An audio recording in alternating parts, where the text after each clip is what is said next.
Hi everyone! Welcome to our YouTube channel, Research Ready and Student Matters Hub by Doclin. Ang lesson video natin ngayon ay para sa ating mga college freshies. So kayo ba ay mga freshmen sa isang kolehiyo or sa isang university? As a college professor, I might tell you, marami kayong mga adjustments na kailangan gawin from senior high school to college. And that what I'm going to make a video today or a lesson about making first impressions or good impressions to your professors, to your colleagues, and to the staff of the university as well.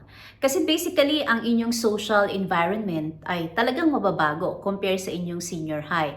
You will meet different persons, you can gain new friends, you can also get to know your professors and other staff of the university. So, paano ba natin gagawin na magkakaroon tayo ng magandang impression dito sa mga taong makakasama natin sa loob ng 4 na taon? Firstly, you have to dress appropriately.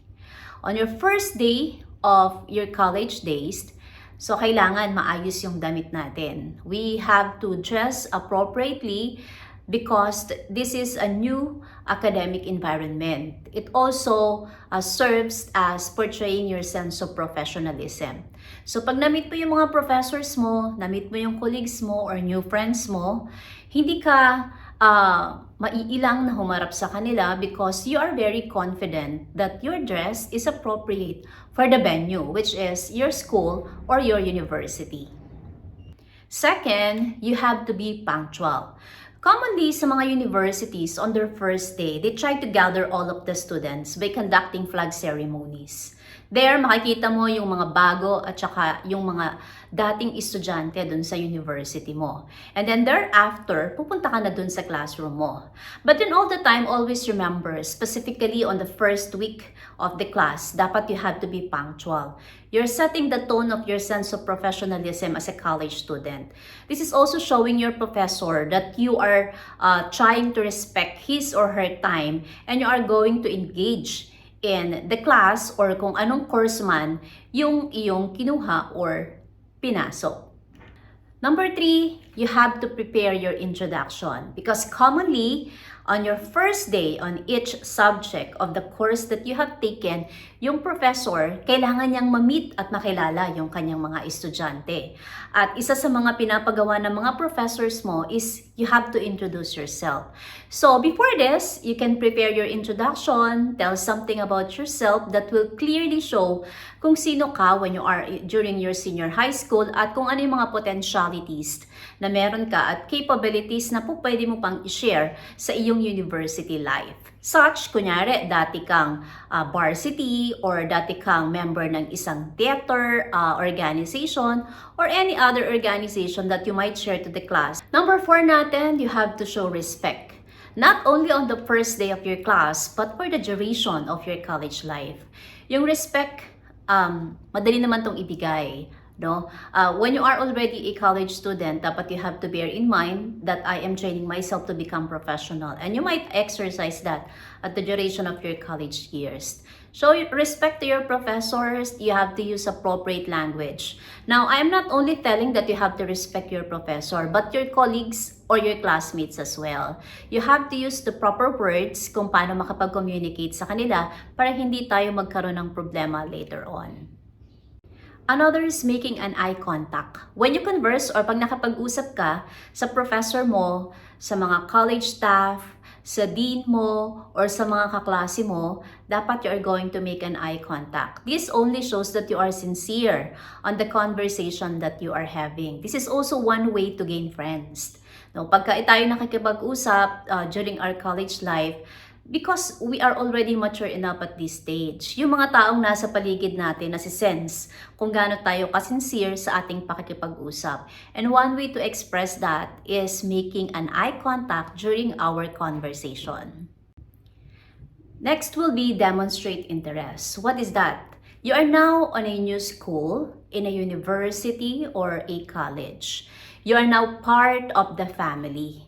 Now, showing interest, also trying to make a very good impression to your professor, such asking about the academic policies, the grading system, what do you expect as a student of the university or a college. You might also ask some school clubs or organizations that you might join, although there will be a program on orientation of all the students. But showing your interest about all of these matters, napakagandang sign to na ikaw ay ready na bilang isang college student. At kung ano man yung mga experiences na kailangan mong malaman at kailangan mong maranasan, ay alam mo at ready ka na kung paano mo ito gagawin, lalo na tungkol sa grading system. You might ask your professor if the professor might forget to discuss or it's not part of the discussion during your class orientation about the grading system. Also about the policy on attendance, the copy of the syllabus, how are you going to, how will you be expected to perform inside the classroom. So this is demonstrating interest as a new student. Next, you have to be engaged. I understand teaching in the college for so many years na meron talagang mga estudyante na tahimik lang or introvert. But you might expose yourself to different things when you are in college. You have to be engaged in so many things. You can talk to your colleagues or your classmates, or you can even participate during the class discussion. Kapag ka kasi nagsasalita ka at you learn to communicate with other people, nababawasan yung percentage or yung degree ng pagkamahiyain natin. When you're already exposed to this new environment, so malalaman mo na, ganun lang pala kadali on how to socialize with these new colleagues.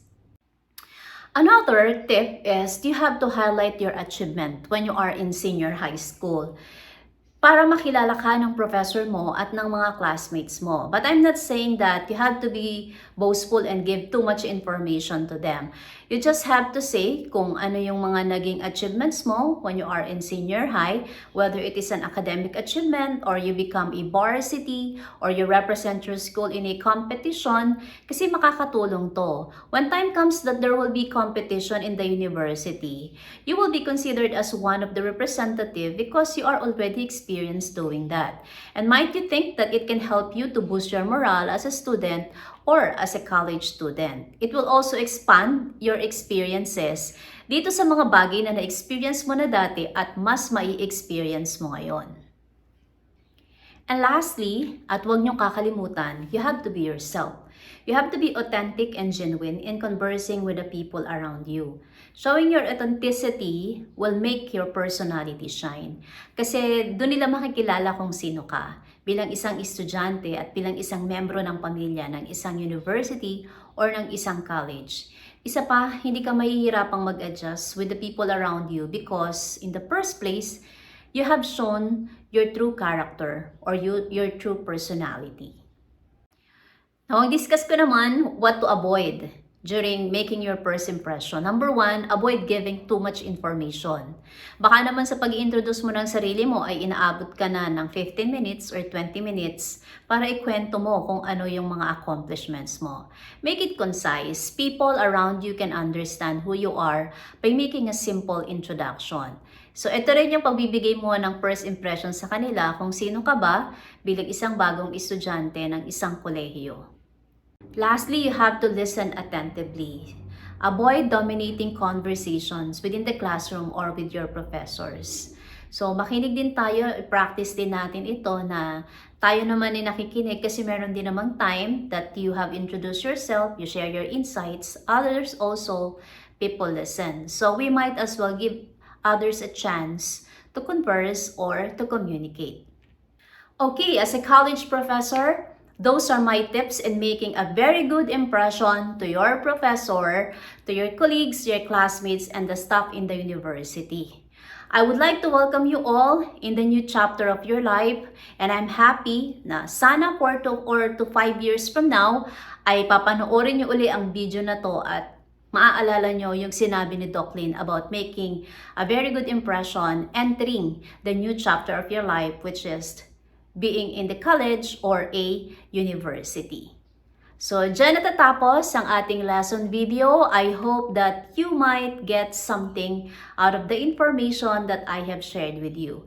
Please like, share, and subscribe my YouTube channel para updated ka sa mga lesson videos. Always remember, we unlock insights to empower your minds. Thanks for watching, everyone. Bye-bye and see you on our next lesson video.